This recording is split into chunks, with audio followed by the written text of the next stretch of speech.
ଯୁବଜନତା ଦଳର ସାଂଗଠନିକ ବୈଠକ ଅନୁଷ୍ଠିତ ହୋଇଯାଇଛି। ଏଥିରେ ଯୁବଜନତା ଦଳର ସମସ୍ତ ରାଜ୍ୟ କର୍ମକର୍ତ୍ତା ଏବଂ ଜିଲ୍ଲା ସଭାପତି ମାନେ ଯୋଗ ଦେଇଥିଲେ ଏବଂ ଆମର ପ୍ରିୟ ନେତା ନବୀନ ବାବୁ ଆମର ସଭାପତି ଉଦ୍ବୋଧନ ଦେଇକି ଯାଇଛନ୍ତି ଏବଂ ସମସ୍ତଙ୍କୁ ଯୁବକ ମାନଙ୍କୁ ସେ ବାର୍ତ୍ତା ଦେଇଛନ୍ତି ଯେ କେବଳ ପାୱାରରେ ରହିବା ଆମ ଲକ୍ଷ୍ୟ ନୁହଁ, ଓଡ଼ିଶାବାସୀଙ୍କ ସେବା କରିବା ଆମ ଲକ୍ଷ୍ୟ। ସେଥିପାଇଁ ସମସ୍ତେ ଯୁବକମାନଙ୍କୁ ସେ ଆହ୍ୱାନ ଦେଇଛନ୍ତି ଓଡ଼ିଶାବାସୀଙ୍କ ସେବା କରିବା ପାଇଁ ଏବଂ ବିଶେଷ କରି ଆଜି ଯୁବଜନତା ଦଳ ବିଭିନ୍ନ ଇସ୍ୟୁରେ ସେ ମହାନଦୀ କଥା ହଉ କିମ୍ବା କୋଲାଭରମ କଥା ହଉ କିମ୍ବା ଆଜି ଅହେତୁକ ଭାବରେ ଦରଦାମ ବୃଦ୍ଧି ପାଇଛି, पेट्रोल डीजेल जो भाव में वृद्धि पाई, आज क्रूड ऑयल प्राइस जो 75 से सरकार 100 टकर कम केंद्र सरकार तेल दर करूना कमाऊना एमती अनेक इश्यू अच्छी चाकरी इश्यू अच्छी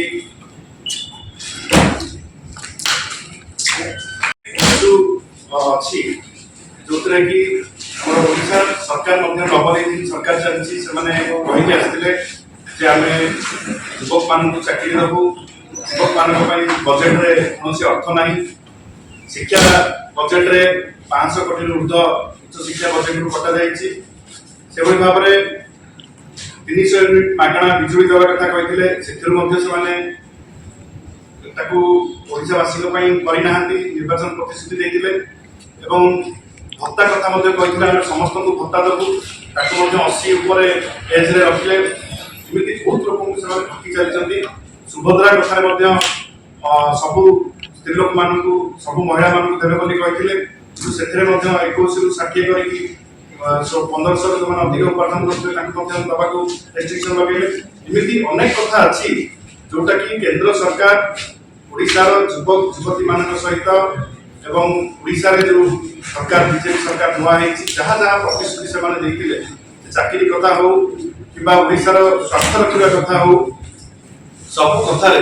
कि स्वतंत्र राज्य पाय मान्यता कथा हो सबु कथार आज ओडिशा को पक्षरे पकई ओडिशार युवक युवती आज हताश कहते आम 2 कोटी लेखा चाकरी प्रति वर्ष दबू। आज 14 मसीह 24 मसीहा है चाकरी देखा दर्शन ना, ये गोटे केन्द्र प्रतारणार शिकार होता ओडिशार युवक युवती मान आज विजु युव जनता दल तार स्वर शाणित कर विजु युव जनता दल आगामी दिन में बढ़ई को ओल्लैब से प्राइस राइज कथा हो कि पेट्रोल डीजेल दर वृद्धि कथा हो कि महानदी कोलाभरम कथा हो कि स्वतंत्र राज्य पाय कथा हो ये सबू कथार आज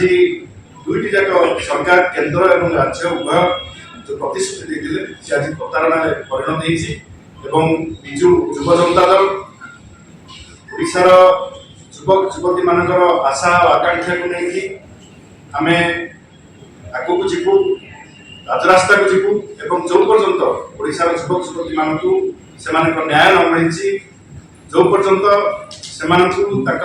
अधिकार न मिली से पर्यंत ए लड़ाई जारी रहिबो। विजु युव जनता दल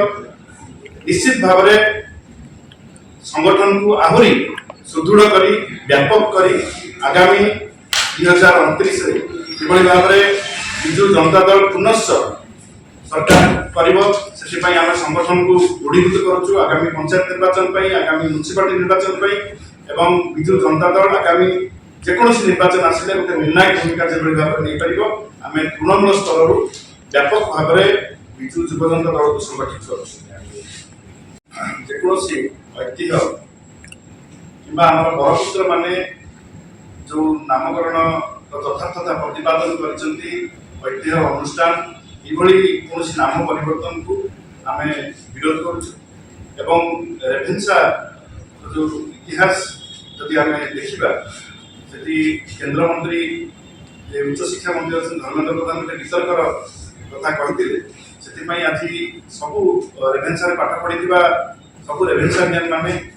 समस्त बुद्धिजीवी ओडिशार समस्त जो माने ओडिशार इतिहास को पढ़ी से समस्ते चाहते जे रेभेन्सार ना परिवर्तन न हो रेभेन्सा गोटे व्यक्तिर ना हिसाब से रही ना यह गोटे अनुष्ठान परिणत होती ज्ञानर गोटे ब्रांड हिसाब से रेभेन्सा को सारा विश्व में मान्यता मिली किए केतबेले कौन करथिला एवं सेतबेलर जो माने बरपुत्र थिले मधुबाबू हुंतु किबा कर्मवीर गौरीशंकर हुंतु किबा उपबंधु हुंतु समस्ते सेतबेले रेभेन्सा रे पाठ पढ़िथिले रेभेन्सार नामकरण मध्य सेतबेले मयूरभंजर महाराजा सेतबेले नामकरण मध्य ताको करथिले तेणु केवल रेभेन्साकर से 1866 मसीहा दुर्भिक्ष सहित ताको तुलना कले हबो नाही 1866 रु 10 वर्ष तापर से रही ओडिशा रे कमिशनर भाव में ओडिशार शिक्षार अग्रगति ओडिशा रे बालिका मानकर शिक्षा ओडिशा रे श्रीरामचंद्र भंज जो मेडिकल कॉलेज अच्छी से हाथ थिला प्यारीमोहन एकाडेमी कर हाथ थिला तालदेला केनाल कर हाथ थिला अनेक रास्ता अनेक केनाल अनेक कृषि अनेक शिक्षा शिक्षार संस्कार आने एवं महिला मानू शिक्षार अग्राधिकार देवाई से अनेक पदक्षेप नहीं आज रेभेन्सा कलेज कथा हो कि रेभेन्सा जो आम ओमेन्स कलेज कथा हो सब कथा देखिए आप जे रेभेन्साकर अवदान थिला एवं तांको नुह एटा विजयी नुह बरं आमर फकीरमोहन सेनापति ताको प्रशंसा करछन्ती कर्मवीर गौरीशंकर ताको प्रशंसा करछन्ती एवं सेतबेलर जो माने बुद्धिजीवी थिले से माने ताको प्रशंसा करछन्ती एवं रेभेन्साकर এই कार्यकलाप ପାଇଁ ସେତେବେଳେ ମୟୂରଭଞ୍ଜର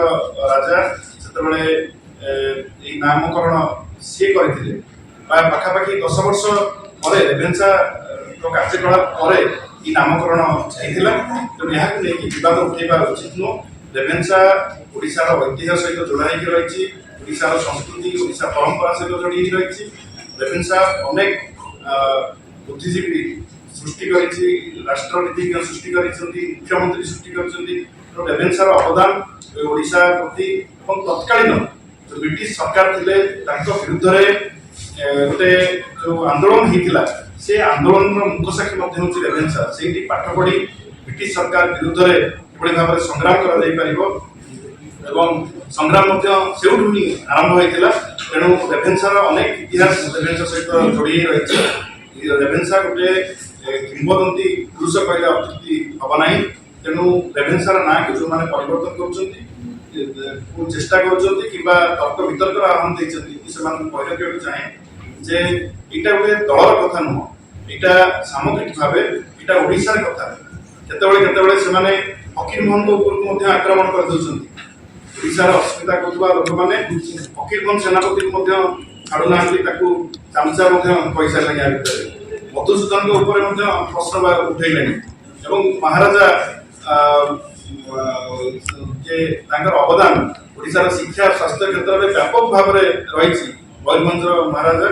कहले इंग्रेज मानकर तेल मारुले तो एमती सब कथा कही बरपुत्र मानू जो मैंने अपमानित करमती कथा कही जो मैंने आमर बरपुत्र मानू जो मैंने सम्मान तो दौना बर अपमान दौरान मु दृढ़ भाव में निंदा करुच्ची अपील करी जो मैंने संपृक्त एवं ये ना को परिवर्तन करने को चेष्टा कर इतिहास को तोड़ मरोड़ करके इतिहास को विकृत करके से कथा को लोकों पाखे रखुंट तेणु इतिहास को विकृत करने क्षांत रुहतु एवं जो रेभेन्सा पढ़ी छात्र छात्री मैंने निजी गौरवान्वित मन करुले जो छात्र छात्री मैंने आज विरोध कर रेभेन्सार ना परिवर्तन न हो से कथा को गुरुत्व दि जाऊ रेभेन्सार ना परिवर्तन न हो यहाँ आम चाहूँ।